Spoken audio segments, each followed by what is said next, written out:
Morning. We're starting out with some clouds and very warm temperatures at 63 degrees on steady southerly winds sustained at 13 miles per hour. Temperatures are running about 10 to 15 degrees warmer than they were yesterday. We're in the 60s at 63 in Springfield, 60 in Monette, and 59 in Mountain Grove. By dismissal, temperatures stay warm. We'll have some mostly cloudy skies with a temperature of 78 degrees, which is much above average. Cardinals play at Hammons Field tonight at 6:30. First pitch will be mostly cloudy with a temperature of 73. So dry through the afternoon. We'll just have some of those clouds, but then by the overnight after 10 o'clock, we'll start to pop a couple of spotty showers and maybe some rumbles of thunder.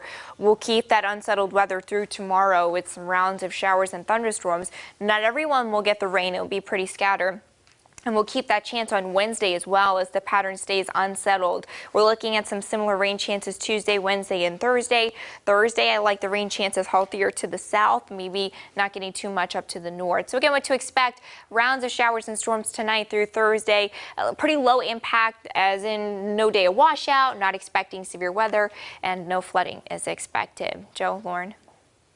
Making news now, it is Earth Day, and to celebrate, Arvest Bank is holding a one-day food drive at any of its branches to help fight hunger. The drive is in connection with the Million Meals campaign, which helps with hunger in more than 135 communities. Hannah Zettel is over at Arvest Bank right now with an update. Good morning, Hannah. Good morning, Lauren and Joe. I am here at one of the Arvest locations in Springfield, and today is Earth Day, as you just talked about in the last segment there. And so to kind of help with the ongoing Million Meals campaign today, Arvest locations are encouraging you to drop some green foods, like maybe green peas, green beans, anything with green packaging, but to get the most bang for your buck, bring in $1. $1 can provide up to 5 meals. The Ozark Food Harvest can kind of stretch that dollar and make 5 meals for people. And this morning I'm joined by one of the sales managers here at Arvest, Shane. Thank you for being here this morning. I know it was kind of early. So tell us, for people who might not know, tell us about Million Meals. Yeah, so the Million Meals campaign is simply this idea of engaging our customers and fighting the food hunger that's in our respective communities that we serve in. And so this is our 8th year to do this campaign, and it's been a great campaign, and our customers respond very, very well. Right, and I know, so last year you exceeded, almost doubled the expected 1 million. How is the progress going this year so far? Yeah, the campaign so far is doing great, actually better than last year, which is super exciting, and so we'll be releasing that information as soon as we get it. Awesome. Thank you so much. Again, today, Earth Day, Arvest locations bring any kind of green food, any kind of monetary donation, whatever you can do. In Springfield, Hannah Zettel, Ozarks First. Thank you, Hannah. Moving on now, you're right to know, in Arkansas, a teen has fallen from a bluff as a 15-year-old from Texas fell from a bluff at Muletail Falls in Newton County yesterday. That's near Hawksbill Crag, where a woman died after falling last weekend.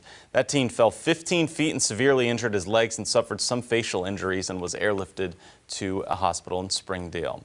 And a Springfield man died in a motorcycle accident over the weekend in Arkansas. 39-year-old Joshua Hill was driving on Highway 74 East in Newton County on Saturday when his bike went off the shoulder and struck the guardrail. And in your education coverage, when it comes to getting the most out of students, Springfield Public Schools 2019-2020 Teacher of the Year Award winner Courtney Damron believes that building positive relationships with students is the key. Damron, a Springfield native, graduated from Hillcrest back in 2002 with plans to spend her career teaching. Fast forward, and now she's helping shape students' futures where she began at Hillcrest. She works to set a good example for her students. You are loved, you are important, you are supposed to be here. I think that means a lot to them because there are a lot of them who don't have anybody throughout the day who is telling them they love them, telling them that they're important, that they're glad that they came, that they're capable of doing things. Damron believes in engaging curriculum that will hopefully stick with students for life. And looking now at some political coverage, but staying in the schools here, the topic of immigration. Frequently debated still. In Missouri, though, teens are getting involved as well. In fact, 2 Parkview High seniors won the state title for Missouri's annual state speech and debate tournament for their ideas on immigration. They told us about their idea that won them the title and why young people are getting more involved in politics. The United States should substantially reduce its restrictions on the legal processes of immigration. So all that fancy wording just to say we should probably make it easier for immigrants to get into our country legally. It's really appealing to young people because it's not as hard as it's not as confusing as people think it is. It's really simple to understand whenever you just look at the numbers, you understand what's going on in the system and who's running it and organizing it. The next debates for them will be in Milwaukee next month, and also mid-June they're going to Dallas. In some more local news tonight, the Springfield chapter of Moms Demand Action for Gun Sense in America, as well as Be Civil, Be Heard, will host a school safety forum at the Meyer Library at MSU. That's at 7 o'clock. The panel discussion will explore possible ways to protect K-12 students from violence. Panelists include area school officials, a student from SPS, and the director of the SPS School Police Department. The event is free and open to the public. This week, Southwest Baptist University will have a series of events to celebrate the inauguration of Eric A. Turner, who is the university's 25th president. His presidential portrait will be unveiled at the Hutchins Library today at 3. Tomorrow, a ribbon-cutting ceremony for a mural highlighting the campus landmarks there, and then the Women's Club will officially welcome First Lady Barbara Turner tomorrow. The inauguration is set for Friday, the 26th at 10 a.m. And City Council will hold its weekly meeting tonight at 6:30 at City Hall. The agenda, a bit of a long one, including the election of a mayor pro tem. Several ordinances on zoning issues will also be heard, including proposed lot width requirements at Phelps Grove and establishing a fee for medical marijuana zoning certificates. All right, here's what's coming up for you on CBS this morning.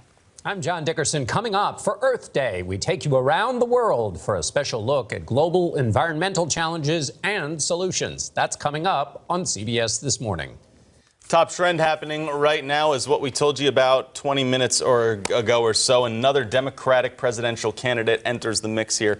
Massachusetts Congressman Seth Moulton has announced that he is going to seek that presidential nomination for the Democratic side here. I believe that this is the 20th person to enter on the Democratic side for 2020. That is not counting Joe Biden either. Lots of 20s. Who Joe Biden leads, of course, a lot of polls, but has not formally announced that he's running for president. Okay, well, So we'll be following up with that. Another top yes, lots of trend. 20s. Yes, lots of 20s. Another top trend this morning is developing. An earthquake has just hit the Philippines, and reports that it's a 6.3 magnitude. So lots of evacuations happening there. All right, we'll keep an eye on that as well. Big news happening around the world. We look a little more locally as we head out the door this morning, though. Warm today again. We'll have some more clouds, though, mostly cloudy and 78 degrees by dismissal. We start to turn unsettled by tonight into tomorrow. Some scattered showers and rumbles of thunder possible through Thursday. No day of washout. Just got to keep an eye to the sky. All right, not a bad start to the week. Look at put your eye on the sky right there. Pretty. Looks pretty nice. Thanks for starting your week with us here on Daybreak, everyone.